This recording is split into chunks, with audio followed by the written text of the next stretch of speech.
Hare Krishna, Krishna Krishna, Hare Ram, Hare Ram, Hare Krishna, Hare Krishna, Krishna Krishna, Hare Hare,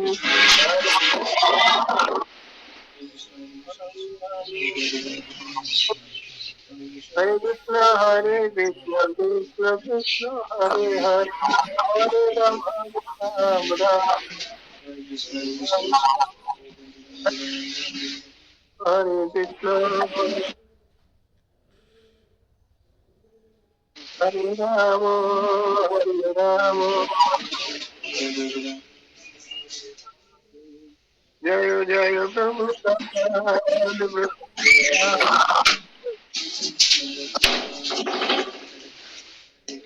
Jaya Guru,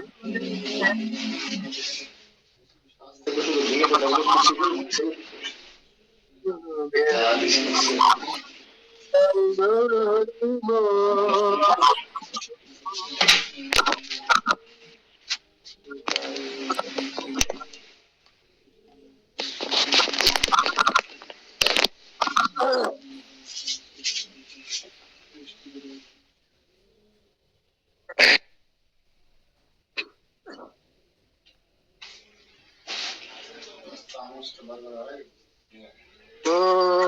Ganatimidandhasya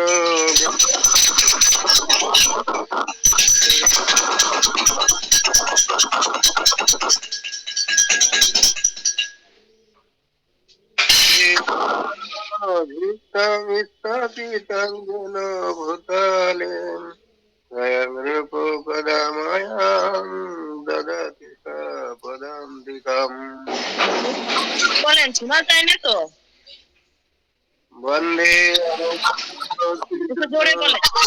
Munam Sidrun Vaishnavamsya Sirupam Sagrajatam Savano Raghunatam Tam Tam Saivam Sadvaitam Savadhutam Purijan Saitam Krishna Chaitanya Devansi Radha Krishna Paran Savano Lalita Sri Vishakha Nita Nisyam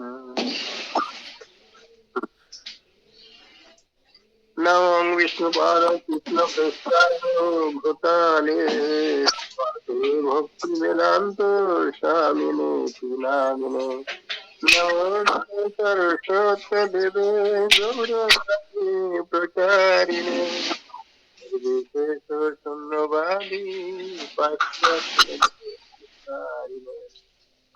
Vanta Kalpadurubhusya Kripa Sindubho Eva Cha Putitanam Pavunebho Vaishnavebho Namo Namo Vindai Tulasi Debbo Ipiyai Kesavotto Vattai Nama Namo Namo Bhagavate Mananda Kodaine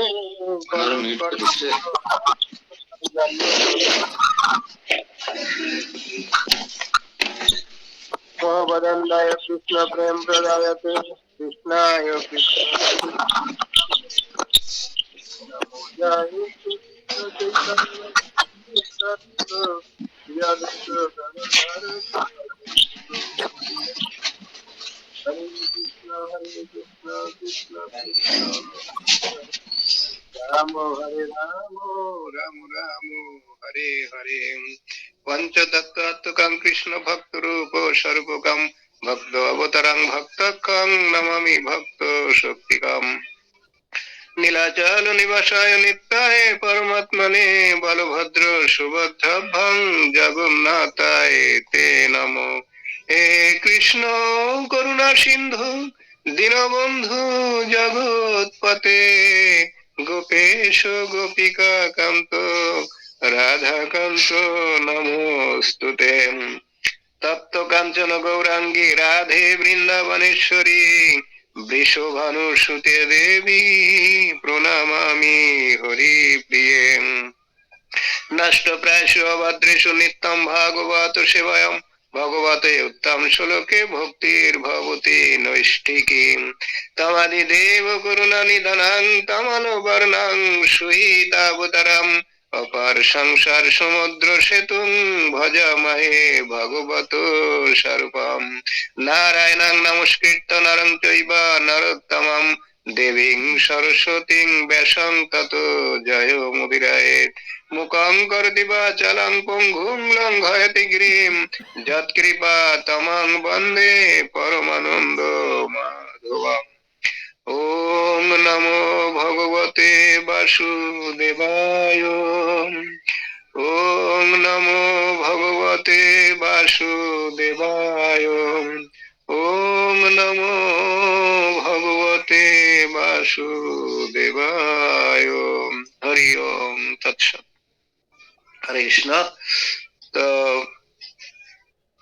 প্রভু আসছেন যখন তখন মঙ্গল আচরণ হলো, এখন উনি শুরু করবেন। হরে কৃষ্ণ।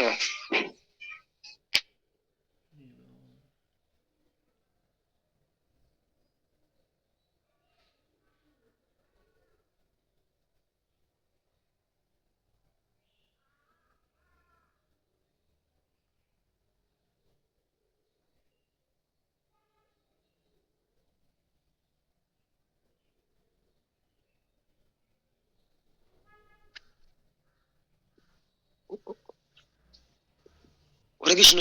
প্রভু প্রভু তো লিফট করলেন।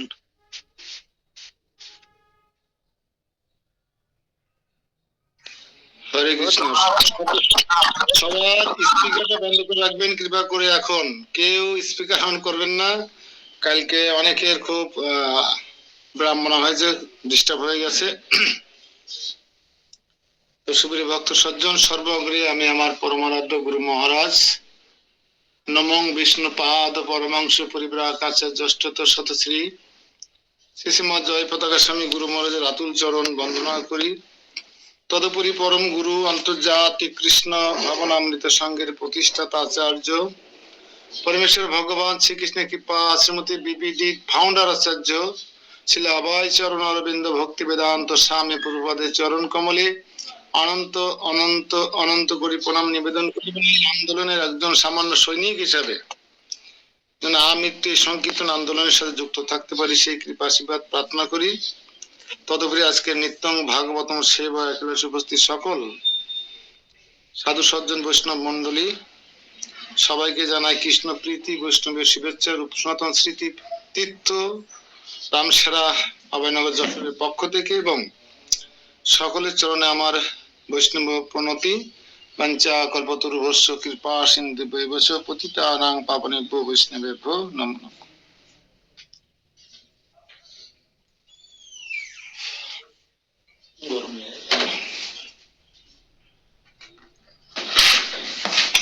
তো গরম লেগে গেছে।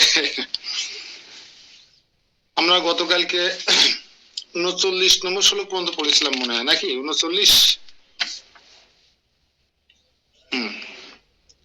39 নম্বর শ্লোকে রজগুণে আচ্ছন্ন মানুষদের বেলায় শুরুতে এক ধরনের ক্ষণিক সুখ এবং পরিণামে একটা কমন জিনিস কি, সেটা ববিতা মাতাজি? আমাদের মতো যারা রজগুণে আচ্ছন্ন আছি আমরা, তাদের পরিণামে একটা জিনিস আমাদের কমন গ্রহণ করতে হবে একদম সবার জন্য। সেটা কি? দুঃখ। দুঃখ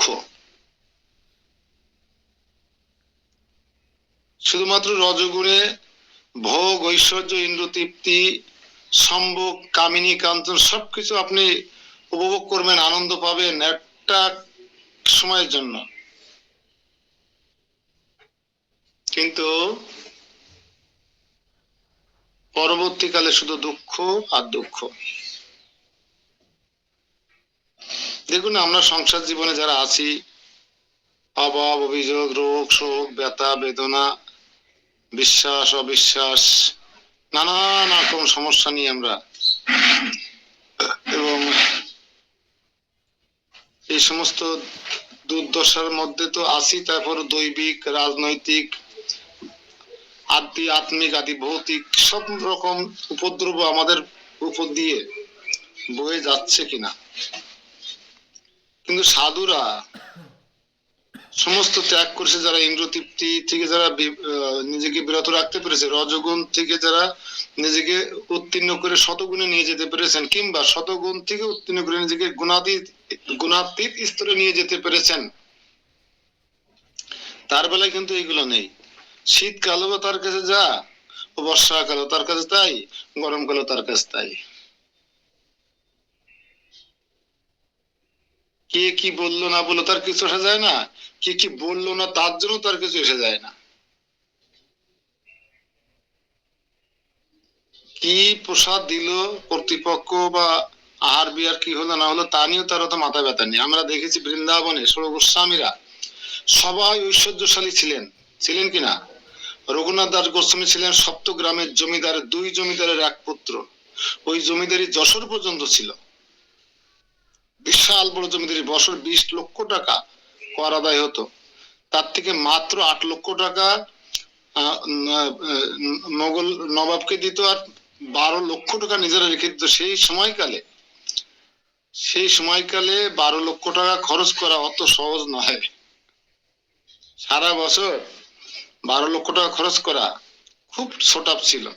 সেই জমিদার থেকে উঠে এসেছিলেন, সেই জমিদারের 2 ভাইয়ের এক পুত্র হিরণ্যক আর কি যেন মজুমদার, কি মজুমদার,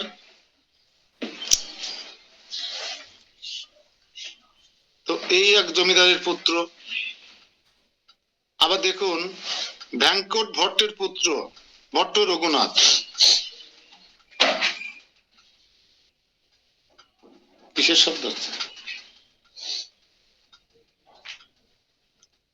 ভেঙ্কট ভট্টের পুত্র ভট্ট রঘুনাথ, তারাও সমৃদ্ধশালী দক্ষিণ ভারতের যেমন উচ্চ বর্ণের ব্রাহ্মণ ছিল, তেমন তিনি ছিলেন শ্রী সম্প্রদায়ের একজন সেই মনের পূজারী, এবং তার কাকা ছিলেন সন্ন্যাসী। এদিকে সনাতন গোস্বামী, রূপ গোস্বামী পাদের কথা চিন্তা করুন, 2 জন মন্ত্রী, প্রধানমন্ত্রী, অর্থমন্ত্রী, এক নৌকো স্বর্ণ ছিল তাদের। এত কিছু আর বাকিরা বললাম না, আপনারা জানেন সবাই, যেহেতু শুধু যে উদ্দেশ্য বলা সেটা হচ্ছে এই, এত ঐশ্বর্য সমৃদ্ধশালী হওয়ার পরেও তারা যখন ভক্তি জীবনে এই 3 গুণের অতীত স্তরে উত্তীর্ণ হয়েছিলেন, তখন তারা একটা কুমন্ডল, মানে স্টিলের কুমন্ডল হাতে রাখতেন, একটা কি যেন বলে, যাতে জল খাওয়া যায়, রান্না করা যায়, দেখছেন কিনা আপনারা স্টিলের, ওতেই একটু ভিক্ষা করে আটা ঘোটা হোক যা কোথায় রান্না করে ভগবানকে নিবেদন করতেন। তাতে লবণ নেই, শাক সবজি নেই, ঘি নেই, এমনি একটু ঘোটা দিয়ে লতা পাতা চুলের মধ্যে কিছু দিয়ে তারা জীবন ধারণ করতেন। এক গাছের নিচে 2 দিন থাকতেন না, কিন্তু তাদের উদ্দেশ্য ছিল কিন্তু মহান। তারা কিন্তু 4 দিন ব্যস্ত ছিলেন, তাই বলে গ্রন্থ রচনা করতেন। গ্রন্থ মহাপ্রভুর মনোবাসনা পূর্ণ করবার জন্য গ্রন্থ রচনা করতেন। আর বৃন্দাবনে লুপ্ত হয়ে গেছিল, বিনষ্ট হয়ে গেছিল মোগলদের আক্রমণে, সেই লুপ্ত বৃন্দাবনে লুপ্ত মন্দির, লুপ্ত লীলা স্থলী পুনরুদ্ধার করা কত বড় দায়িত্ব মহাপ্রভু তাদের দিয়েছিলেন। এবং তারা এই আটা গোটা খেয়ে, ভিক্ষা করে খেয়ে, হাফ কাঁচা পরে, হ্যাঁ, একটা গাছ তলায় থাকতেন, কুটির বানিয়ে থাকতেন, এইভাবে করেই তারা কিন্তু আজ আমরা কিন্তু বৃন্দাবন পেয়েছি এই ষোড় গোস্বামীর কৃপায়।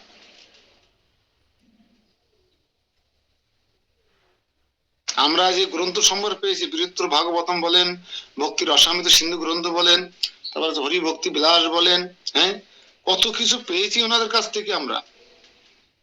কিন্তু ওনাদের জীবন যাপনটা কেমন,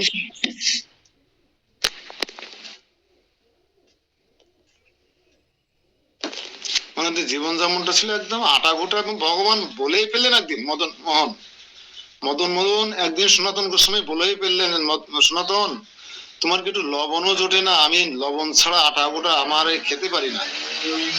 ভগবান বলেই ফেললেন। তারপরে আপনারা জানেন, যাক, এত কথা বলার উদ্দেশ্য হচ্ছে এই যে রজগুণ অতীত স্তরে উন্নীত হতে গেলে আমাদের এইরকম মানসিকতায় আসতে হবে, তাহলে কোনো দুঃখ আমাকে স্পর্শ করতে পারবে না। সে বিষয়ে খালি বিস্তারিত আলোচনা হয়েছিল, আজ 40 নম্বর শ্লোক থেকে আলোচনা করা হবে।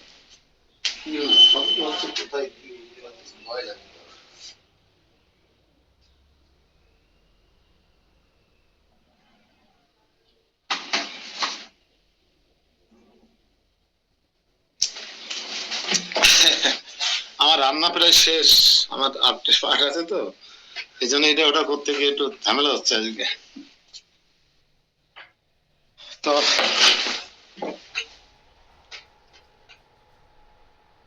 শ্লোক নম্বর 40, 18 অধ্যায়, সবাই একটু গ্রন্থ দেখবেন।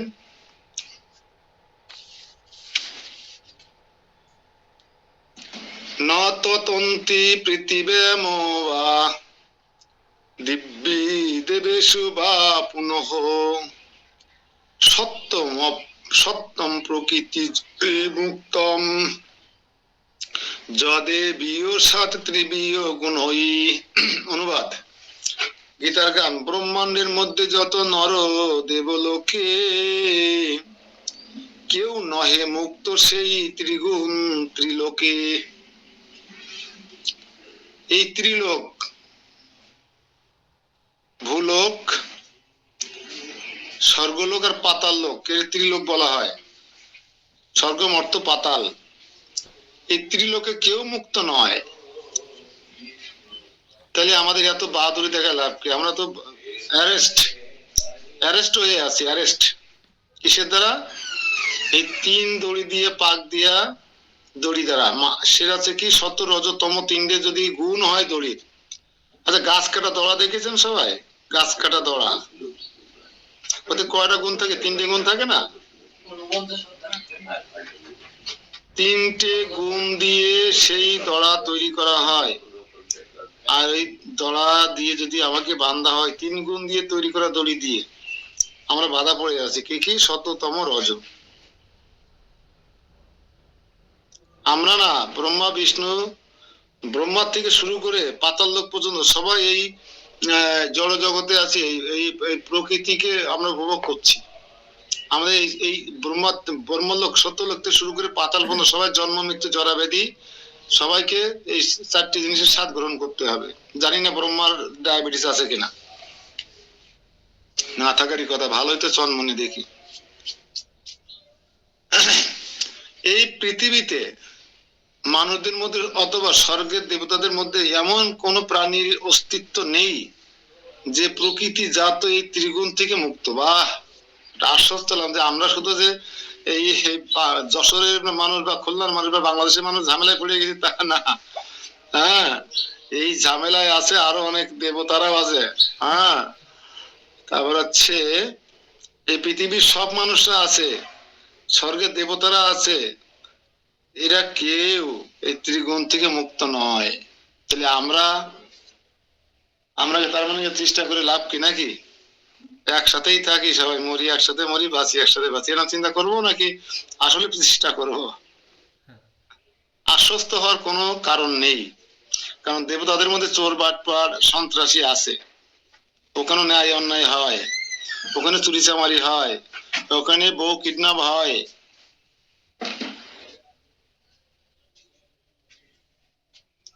অতএব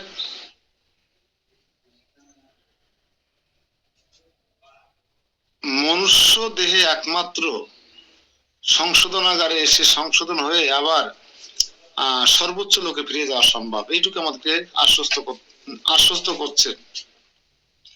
দেবতারা কিন্তু মুক্তি লাভ করতে পারছেন না, তাদের ডিউটি পালন করে যাচ্ছে। অন্যান্য লোকেরা পাচ্ছে না। দেবতারাও মাঝে মাঝে মনুষ্য দেহ লাভ করতে চায় না। স্বল্প সময়ে সাধন ভোজন করে, জপ তপ করে, কৃষ্ণ প্রসাদ খেয়ে, সাধু সঙ্গ করে যদি ভগবানের কাছে ফিরে যাওয়া যায়, রিলিজ নেওয়া যায়, রিটায়ারমেন্টে চলে যাওয়া যায়, তাহলে এত লক্ষ লক্ষ বছর বেঁচে থেকে কি লাভ, তাই না? কিন্তু সেই সুযোগটা কোথায় আছে? আমাদের মনুষ্য লোকে আছে। 84 লক্ষ প্রজাতি জীবের মধ্যে মনুষ্য যে জীব, এরা হচ্ছে সর্বোচ্চ, সর্বশ্রেষ্ঠ। আর এরাই সমুন্নত, উন্নত চেতনা সম্পন্ন। এরাই পারে ভগবানের সঙ্গে অবিচ্ছেদ্য অংশ, আমরা সেই অবিচ্ছেদ্য অংশ আবার পুনরায় সঙ্গে স্থাপন করে, সম্বন্ধে স্থাপন করে ভগবানের প্রেমময়ী সেবায় যুক্ত হয়ে এই সত্তম রজগুণের অতীত, সত রজতম গুণের অতীত স্তরে অধিষ্ঠিত হয়ে শুদ্ধ ভক্তি জীবন যাপন করে সে তার জীবনটাকে সংশোধন করে নিতে পারে। কারাগার মানে সংশোধনাগার। তা আমরা যে সংশোধক কারাগারে আছি, এটা হচ্ছে সংশোধনাগার। আমরা চাইলে আমরা যেটা পারি, চাইলে একদম দেবতা সেটা পারে না, পারলে এটা ভূত সেটা পারে না, পিতৃলোকের পুরুষরা সেটা পারে না। এই জন্য পিতৃলোকের পুরুষরা সাহায্য চায় আমাদের কাছে। পিতা প্রপিতামহ, পিতামহ প্রপিতামহ পিতা বা অন্য পর্বে যারা আছে, তারা যদি পিতৃলোকে কষ্ট পায় বা পিতৃলোকে কর্মফল ভোগ করতে থাকে, তারা তাদের উত্তর সুরীদের কাছে এখন আমাদের কাছে তারা সাহায্য চায়। আমরা যেন সৎ ক্রিয়া করে বংশে একজন বৈষ্ণব হয়ে, বৈষ্ণবীয় কায়দায় ভগবান কৃষ্ণ বা বিষ্ণুকে নিবেদিত প্রসাদ দ্বারা, সাধু সঙ্গ দ্বারা, সাধুদের দ্বারা এবং গীতা পারায়ণ, অগ্নিহোত্র হোমযজ্ঞ, এই সমস্ত বৈদিক ক্রিয়াকর্মের মাধ্যমে আমরা যেন তার আত্মাকে উদ্ধার করে দিই। তারা চায়, আমাদের কাছে প্রার্থনা করে। এই যে ববিতা মাতাজি বলছিলেন, ভূত প্রেতরা যে উৎপাত করে, উৎপাত করার কারণ হচ্ছে ওইটা, আপনার কাছে সাহায্য চাচ্ছে তারা। গুরু মহারাজ বলছিলেন দীক্ষা মানে কি? দীক্ষা মানে আত্মাকে মায়া মুক্ত করা। এক কথায় বলেছিলেন গুরু মহারাজ, দীক্ষা মানে আত্মাকে মায়া মুক্ত করা।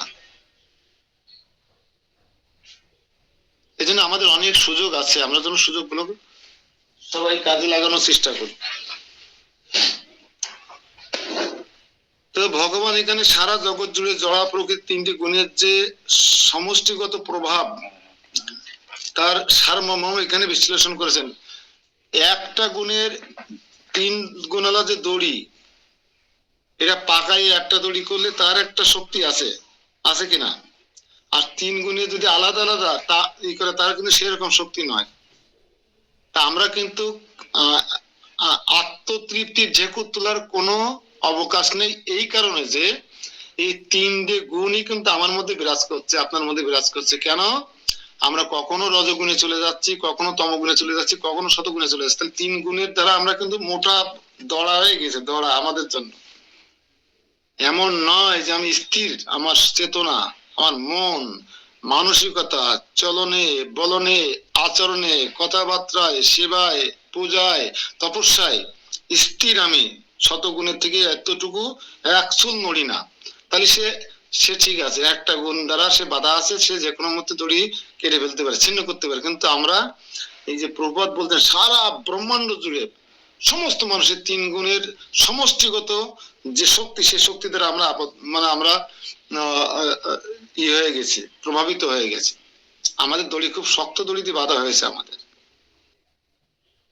শক্ত দড়ি দিয়ে। এমন নয় যে আমরা সবকিছু অতিক্রম করে গেছি।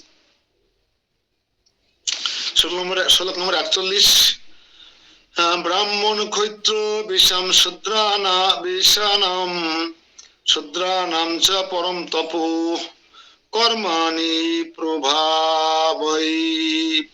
কর্মাণি প্রবিভুক্তানি স্বভাব প্রভাবৈ গুণৈ। ব্রাহ্মণ ক্ষৈত্র বৈশ্য শূদ্র পরম তপ, স্বভাব প্রভাবে গুণ হয় কর্ম সব। ও এখানে তো কায়স্থ নেই, সাহা নেই, কুণ্ডু নেই। এই শ্রেণীর প্রভাব বর্তমান দেশে এত বেশি সমাজে, কারণ এরা হচ্ছে টাকার মানুষ। সমাজে মেয়ে দেখতে গেলে, এটা করতে সেগুলো, কোন সম্প্রদায়ের ছেলে? কৈত্র, না না না না, আমরা কায়স্থ, আমরা সাহা। আরে এখানে তো ভগবান তা বলছে না। হে পরন্তপ, স্বভাবজাত গুণ অনুসারে ব্রাহ্মণ ক্ষৈত্র বৈশ্য শূদ্রদের কর্মসমূহ বিভক্ত করা হয়েছে। কি অনুসারে? গুণ আর স্বভাব। কই জন্ম অনুসারে তো বলছে না। দেখুন ভগবান এই 18 অধ্যায়ে এসে পূর্বের অধ্যায়গুলো যে ইম্পর্টেন্ট বিষয়গুলো আবার পুনরায় ব্যক্ত করছেন। এটা আছে না 4th অধ্যায় 21 নম্বর শ্লোকে আছে না? তাই তো, ভুল বললাম না কি জানি না। সেটা হচ্ছে চতুর্বর্ণ ময়াসৃষ্টম গুণ কর্ম বিভাজত স্বভাবত। এই সেই শ্লোকের পুনরাবৃত্তি ভগবান এখানে এসে 18 অধ্যায় 41 নম্বর শ্লোকে করছেন। আবার মনে করে দিচ্ছেন যে 4 বর্ণের ঊর্ধ্বে তোমরা কেউ নও। সেটা কিভাবে? জন্মসূত্রে নয়, স্বভাব আর কর্ম, গুণ গুণ। ত্রিগুণ যেমন আপনি কোন গুণে আছেন বুঝতে পারেন, ঠিক আপনি কোন বর্ণে আছেন আপনি বুঝতে পারবেন। আর কোন আশ্রমে আছি তা তোমরা বুঝতেই পারি। আমরা গৃহস্থ আশ্রমে আছি, ব্রহ্মচারীরা ব্রহ্মচর্য আশ্রমে আছে, বানপ্রস্থিরা কোথায় আমরা জানি, এগুলো বুঝবো। কিন্তু আমরা যে প্রত্যেকেই গৃহস্থ আশ্রমে আছি এটাও আমরা বুঝি, কিন্তু আমরা কোন গুণী অবস্থান করছি, আমরা আসলে জন্ম না কর্ম আর গুণ অনুসারে আমি কি ব্রাহ্মণ, আমি কি ক্ষৈত্র, আমি কি বৈশ্য, না আমি শূদ্র, এটা আমাদেরকে বুঝতে হবে।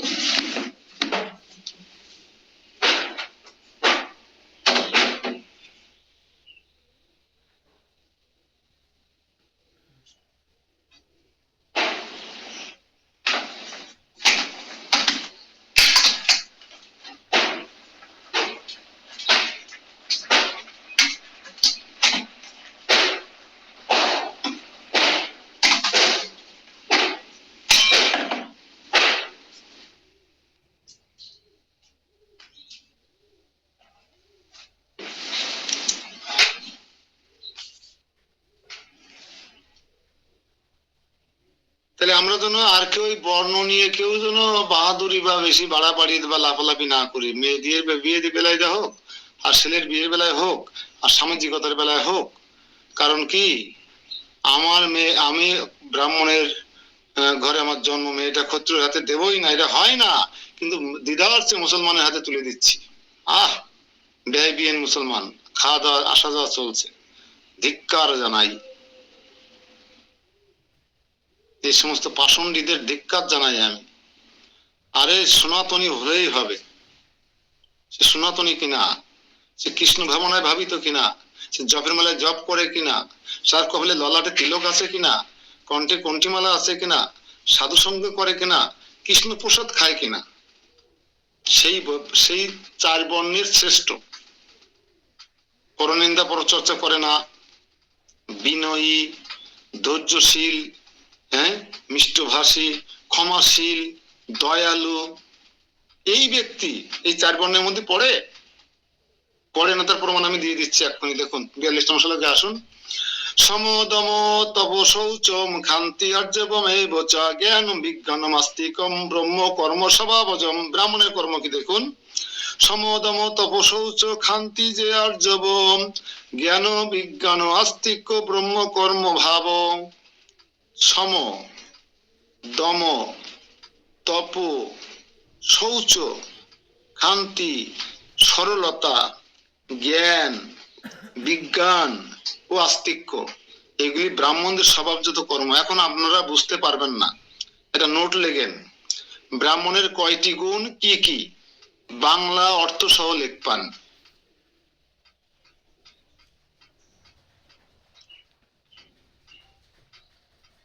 ব্রাহ্মণের কয়টি গুণ কি কি,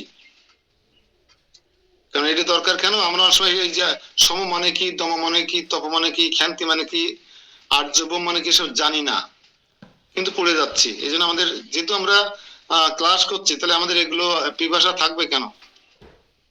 তাহলে ব্রাহ্মণের কয়টি গুণ কি কি, বাংলা অর্থ সহ লিখুন উত্তর। ব্রাহ্মণের 9টি গুণ।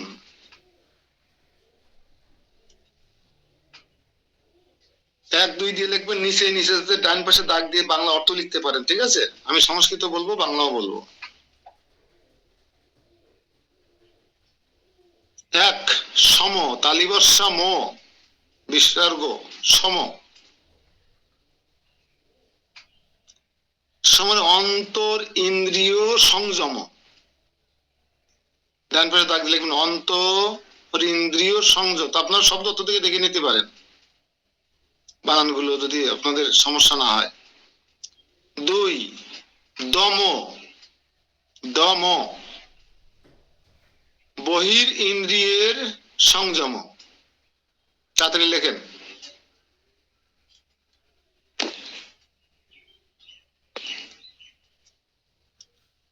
তপ, তপ বিসর্গ, সব বিসর্গ দেবেন, এটা সংস্কৃত লিখে রাখুন। যেহেতু বাংলায় বলে দিচ্ছি। তপ মানে তপস্যা, একটা দাগ দিয়ে ডান পাশে লিখেন তপস্যা।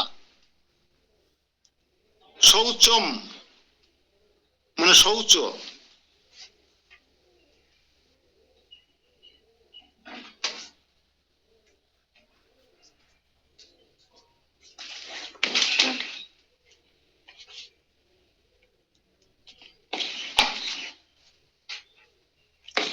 শৌচমের পরে হচ্ছে শৌচ লিখেছেন শৌচম, সুচিতা।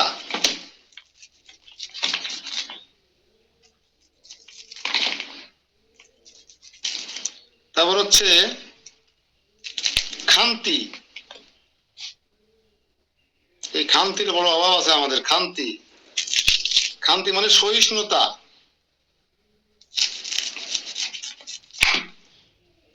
এটা যেহেতু বইতে আছে কিন্তু লিখে দিচ্ছে, এই কারণে আপনারা তো নোটটা দেখবেন, কোনোদিন তো পরবর্তীতে বই খুলবেন না। এখানে 50% মানুষ জানে না এই বাংলা অর্থগুলো। এবার হচ্ছে আর্যবম। আর্যবম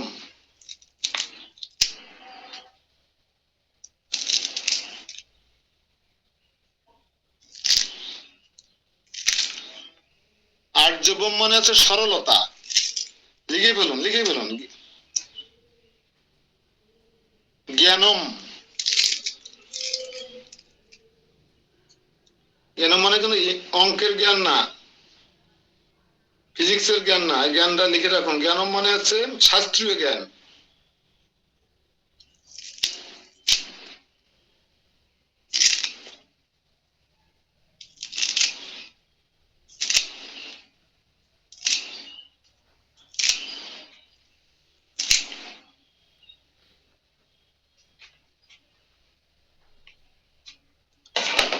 বিজ্ঞানম, বিজ্ঞানম মানে তত্ত্ব উপলব্ধি।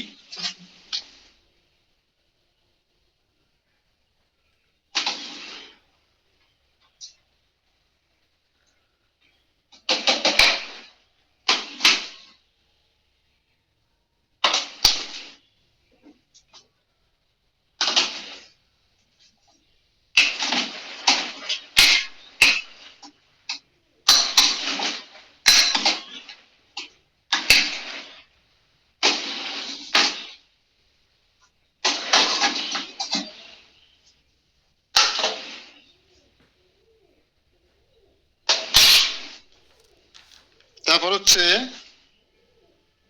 আস্তিকম। আস্তিক্য বা আস্তিকম ধর্মপরায়ণতা। আশা করি সবাই দেখে শুনে লিখে নিছেন। এই 9টা গুণ যার আছে তিনি ব্রাহ্মণ। এবার বলুন, এরকম ব্রাহ্মণ আমাকে একজন নাম বলুন। আপনার কত ব্রাহ্মণ আছে? আপনার নিজেরও ব্রাহ্মণ অনেকে আছেন, বলুন একজন ব্রাহ্মণের নাম। কোনটা মানবো? পান খাওয়া, বিড়ি খাওয়া, অন্য সম্প্রদায়ের দোকানে চা খাওয়া, পাঁঠার মাংস খাওয়া, হাঁসের মাংস খাওয়া, শামাকগুলি খাওয়া, এই ব্রাহ্মণ এর মধ্যে পড়ে? পড়ে। ধর্মপরায়ণতা আছে ব্রাহ্মণদের? তত্ত্বজ্ঞান আছে, তত্ত্ব উপলব্ধির জ্ঞান আছে, শাস্ত্রীয় জ্ঞান আছে, তাদের মধ্যে সরলতা আছে, আছে স্বচ্ছতা আছে? বলুন। এই জায়গাটা আমাদেরকে সুন্দরভাবে বোঝার চেষ্টা করে আমাদের এই বিষয়টা সমাজে ছড়িয়ে দিতে হবে যে ব্রাহ্মণের ছেলে ব্রাহ্মণ নয়, ক্ষত্র ছেলে ক্ষত্র নয়, ওটা হচ্ছে গুণ ও কর্ম অনুসারে সে কোন সম্প্রদায়ের মধ্যে পড়ে। আচ্ছা, একজন ব্রাহ্মণের ছেলে যদি ডিসি অফিসে চাকরি করে, সে প্রজাতন্ত্রের কর্মচারী না? হ্যাঁ, তা সে প্রজাতন্ত্রের কর্মচারী হলে এই 4 সম্প্রদায় সেবা করছে না? ব্রাহ্মণ, বৈশ্য, ক্ষুদ্র, শূদ্র আর হচ্ছে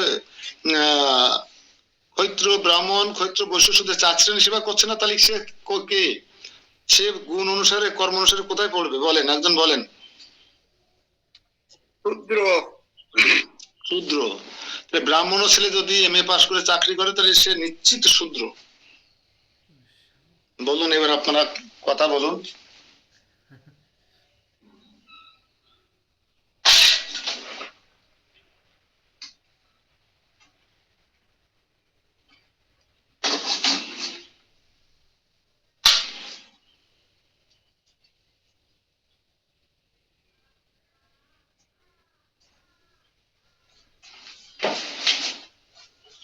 এই জন্য এই সমাজে এই বিচার বিবেচনা জ্ঞান বোধ না থাকার কারণে আর এই অযোগ্য ব্যক্তি, এই অব্রাহ্মণ ব্যক্তি সমাজের মাথা হওয়ার কারণে,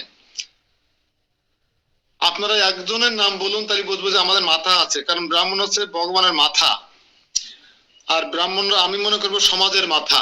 সনাতন ধর্মের মাথা আছে ব্রাহ্মণ, হ্যাঁ অবশ্যই সমাজের মাথা আছে ব্রাহ্মণের। এবার আপনারা বলুন, আপনাদের 600 অঞ্চল থেকে বিভিন্ন অঞ্চলে মানুষ যোগদান করেছেন, একজন ব্রাহ্মণের নাম বলুন যে 9টা গুণ আছে। তার ভিতরটা অন্তর ইন্দ্রিয় তো পরিষ্কার নেই। পাড়ার মানুষ খেলে কি করে পরিষ্কার থাকে? পান বিড়ি খালি নেশা করলে কি পরিষ্কার থাকে? তপস্যা আছে কোন ব্রাহ্মণের বলতে পারবেন?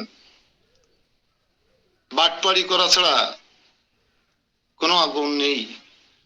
তাহলে আমাদের সমাজটা, সনাতন ধর্মটা যে মস্তকবিহীন সমাজ, মাথা নেই। তা যার মাথা নেই পুরো শরীর দিয়ে কোন কাজে লাগবে? আমার যদি এখন মাথা কেটে ফেলেন আপনারা, এই শরীরটা কোন কাজে লাগবে? মৃত মানুষ হয়ে গেলাম না আমার দেহটা? তা বিষয়টা হচ্ছে যে সমাজের মাথা নেই, যে সমাজের মাথা নেই সেই সমাজ হচ্ছে মস্তকবিহীন সমাজ, মৃত দেহ সেটা।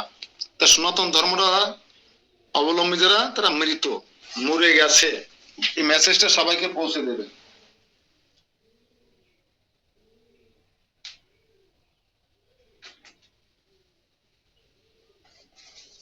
এই মেসেজটা সবাইকে পৌঁছে দেবেন যে আমরা যে ধর্মে মানুষ, সেই ধর্মে সবাই মরা, কেউ বেঁচে নেই। কারণ কি জানেন না?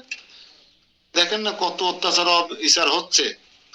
আমরা সমস্ত সনাতনের একত্রিত হয়ে কোনো প্রতিবাদ করতে পারছি? প্রতিরোধ করে তুলতে পারছি? সমাজকে জানাতে পারছি? আমরা যাচ্ছে বউটা নিয়ে ঘরে, নিয়ে বাচ্চাটা নিয়ে ঘরে ধরে দেয়, আমার বাড়ি যেন ঝামেলা না, ঘর থেকে কেউ বেরোবো না, ওর বাড়ি যাওয়া হয়ে যাচ্ছে, যাক, তার মানে আমরা মৃত। অথচ ভারতবর্ষে যেখানে 100 কোটির উপরের মানুষ, 120 কোটি মানুষ হিন্দু, 25% মনে হয় মুসলমান, তো সেই দেশে হিন্দুদের তাড়াই দিচ্ছে, গ্রাম কি গ্রাম জ্বালাই দিচ্ছে, তাড়াই দিচ্ছে, তাদের মারছে, তাদেরকে মেয়েদেরকে ধর্মান্তরিত করে নিয়ে যাচ্ছে, কিডন্যাপ করে নিয়ে যাচ্ছে, তাদেরকে যেখানে সেখানে অপদস্থ করছে, হিন্দুরা পালাই বেড়াচ্ছে। দেখলেন না বিহারে? বিহারে তো নাকি কয়টা গ্রামের মানুষ পালাই গেল না, তছনছ করে দিল না, কোপাই দিল না, এই মুসলমানরা। কিন্তু আমরাও তো 2.5 কোটি 3 কোটি কেন আছি? কই, আমরা তো কখনো প্রতিবাদ করি না, আমরা তো কখনো নিন্দা জানাই না। কই 3 কোটি হিন্দু, যদি আমি তর্কের খাতিরে ধরে নিলাম 2 কোটি হিন্দু আছেন আপনারা, চিন্ময় কৃষ্ণ দাস প্রভু যাই হোক না কেন, সেই ইস্কনের হোক আর যার হোক, একটা মানুষ তো, সনাতনী তো, একটা আমাদের ভাই তো। সেই ভাইরা কাদের হয়ে কথা, কাদের জন্য কথা বলেছিল? সমগ্র সনাতনীদের, বঞ্চিতদের হয়ে কথা বলেছিল।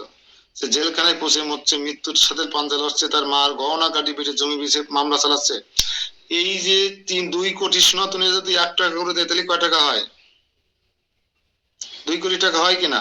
কোথায় সেই সনাতনীরা? ধিক্কার জানাই সনাতনীদেরকে, আমি ধিক্কার জানাই।